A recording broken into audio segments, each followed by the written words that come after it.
A better way to collaborate to make music online. That's our Techstination. I'm Fred Fishkin. Joining us from Farplay is its co-creator, jazz pianist Dan Tepfer. Hi, Dan. Hi, Fred. Thanks so much for doing this. Well, thank you for being here. We're going to have another guest, too, coming up. Stay tuned for that. But let's start out with your background, because I think you're an interesting combination of talents. Well, I've always been super passionate about music. I started piano when I was 6, and I've been a professional musician for almost 20 years now. Make my living touring around the world, giving solo piano concerts and also collaborating with other artists. But I've also, since I was a kid, always been super into technology and science. My undergrad's actually in astrophysics, and I've really enjoyed programming computers starting from when I was a child.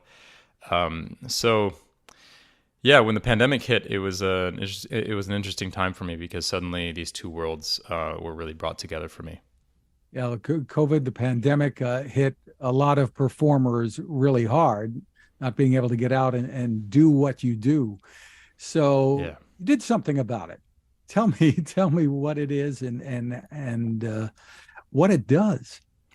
Well, Farplay is an app that enables people to play music together through the internet with such low latency that you can actually feel like you're in the same room, especially if you're within a certain distance, like definitely under 1,000 miles, but even with good connections up to 3,000 miles, like coast to coast, I've had really great musical experiences in the US. And this is part of a field called ultra low latency audio that's actually existed for quite some time. Like there's a research project from Stanford called Jacktrip that was started in the early 2000s, and that's what I got into during the pandemic. The only issue is that it was incredibly difficult to use. You basically needed to be a computer expert to use it. It was on the command line. You needed to open ports on your router. You need to use multiple programs simultaneously to make it work. It was just very complicated. So this felt to me like this kind of superpower to be able to actually make music with people without traveling. And I wanted to make it as accessible as possible to the largest number of people. And so with my collaborator, Anton Runoff, we created Farplay, which is intended to be as easy to use as Zoom, and just makes this possible as easily as we could make it. So step us through what the user experience is then. You said pretty much anybody can take advantage of it? Absolutely, yeah. The main thing is that if you want to have true low latency, you really need to be connected to Ethernet. So, being connected to Ethernet is actually very easy. You can get a cable for about $15. Just plug it into your router. And, sometimes if you have a newer computer, you might need an adapter for the computer. That's like $12. But basically, very easy to get connected to Ethernet. And plug in a pair of wired headphones. This is important too, because when you're doing ultra low latency, there's no time for echo cancellation. And that's it. Download Farplay from the farplay.io website. You don't even need to sign up for an account. We've tried to make it as easy and straightforward as possible for people to just start using it. And create a new session. We'll give you a session ID. Share the session ID with the people that you want to play with, and they'll join your session, put in the session ID on their end, and voila, you're connected and you can make music. And which platforms will it work on? It's on all computers. We don't yet have a mobile app. Doing ultra low latency audio is a little more complicated on mobile devices, but we are working on it. Definitely the iOS devices are capable of doing it, not quite as well as computers, but we're working on that. So for now, Windows, Mac, Linux are working great. Well, we're going to take a look at how this works. We're going to have some fun. And with us is a music student at the University of Rochester, Nate Levis, who, full disclosure, happens to be my grandson. Hi, Nate. Hi, how's it going? Hey, Nate. Just Hi. home on break. So, Dan, I'm going to let you take it away. Shall we give it a try? 1, 2,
Yeah, beautiful, Nate.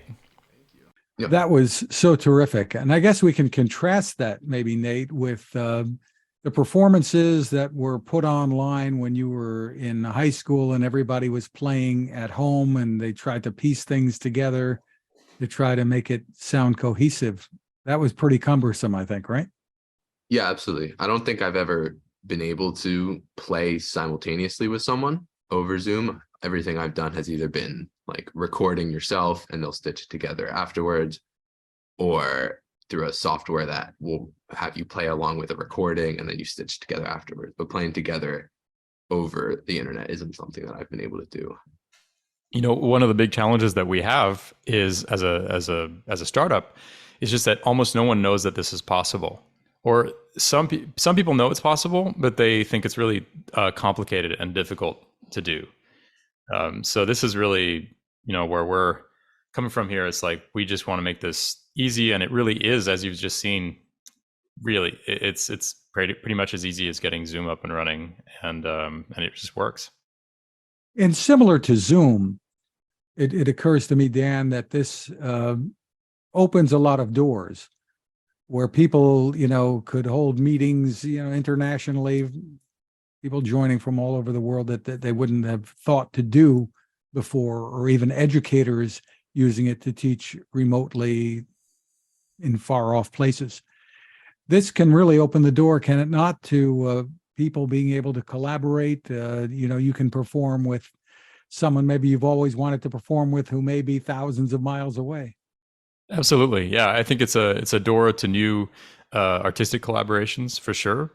One of the things that we want to build for FarPlay is an environment for people to meet each other, because suddenly, it's not like you can play with people in your town. Like you could play with people easily 1,000 miles away from you, and even 3,000 miles, and have a really good time. So, there's a chance here to develop a really deep and large community of people that you enjoy making music with.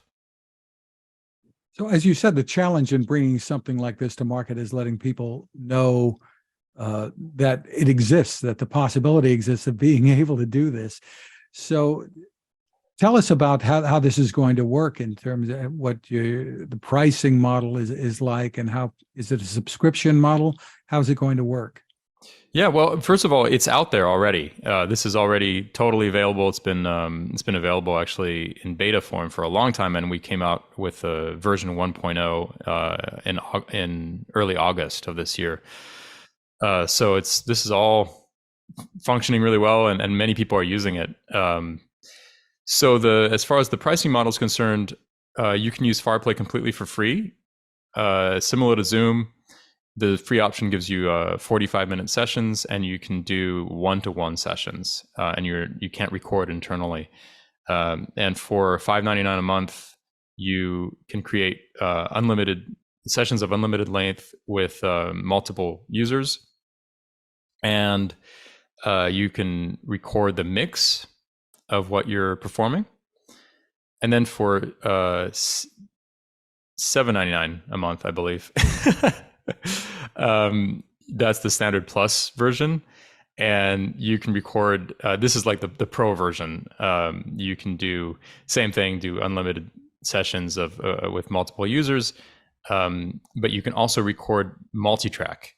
So this is an incredible feature. Like say Nate and I play, the two of us, I can mix it afterwards in a DAW.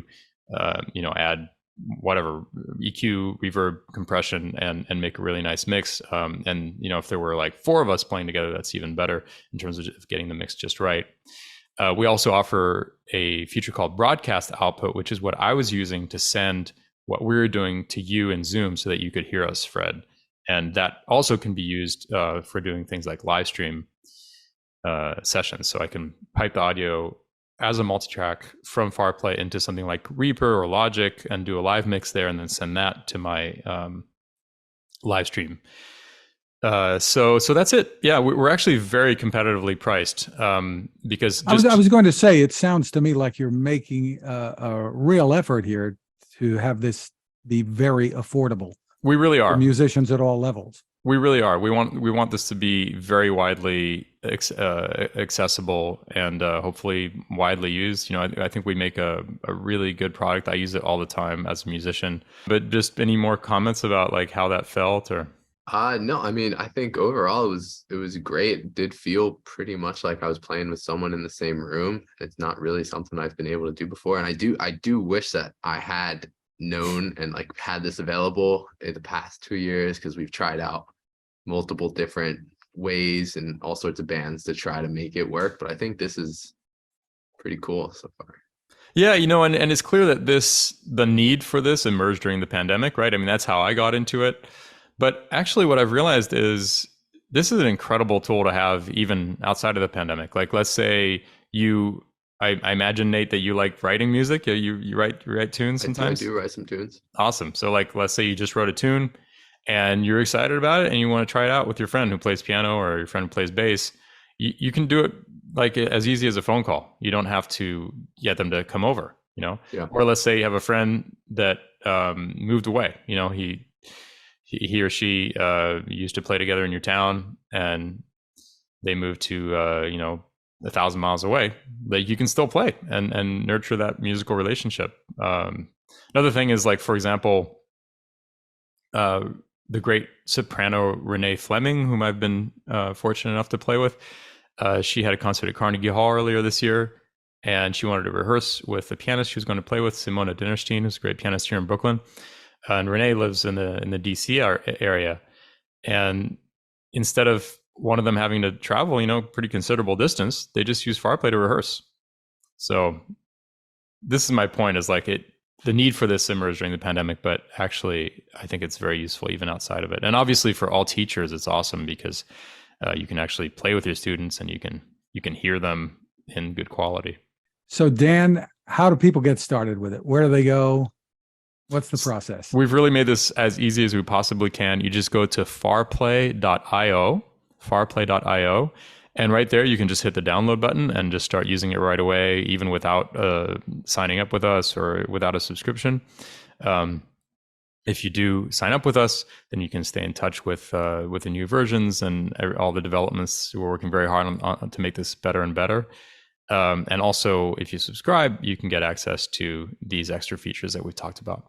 Terrific. It's farplay.io. Dan Tepfer, Nate Levis, thanks for taking time with us. Thank you so much, Fred. Thank you.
man, this is like just the perfect way to demo far play. Like, Yeah, that's I great. just love it. It's all about the actual music making, man.